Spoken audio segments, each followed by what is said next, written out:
Piem mar goyo abal notimore kawuono e skunda primar ma Kiota manitiere Kilimani, Nairobi. Piem makama nokelo jopuonjre mani e kind higni 5 kod 11 mawuok e skunde kod kilepe. Jakom Nairobi Swimming Federation nolero ni piem makamagi gin mago matimore higa ka higa kendo mar yango talanta mar rowere kaachiel gi ikogi ne piem maduong' e kinde mabiro.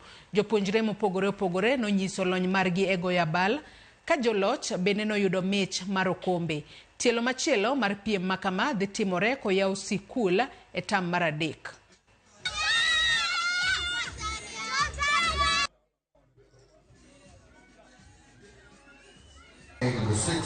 What we do, we coordinate competitive swimming events in Nairobi for schools, clubs and colleges that have which nurture talent in swimming, competitive swimming.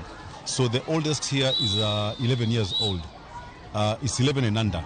So they go from 11 years all the way down to about 5 years old, and mostly from schools and clubs.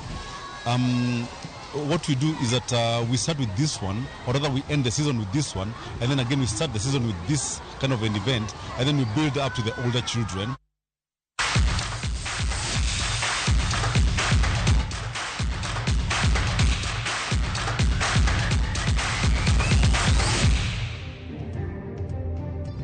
Nyakwara Mugajongi kanye mochopo gode giko mar weche manyien magang'ich welo midhiambo makawuono noka Emma wacho ni can we get that bone marrow transplant here in Kenya. Wacho ni tuono is so expensive mondo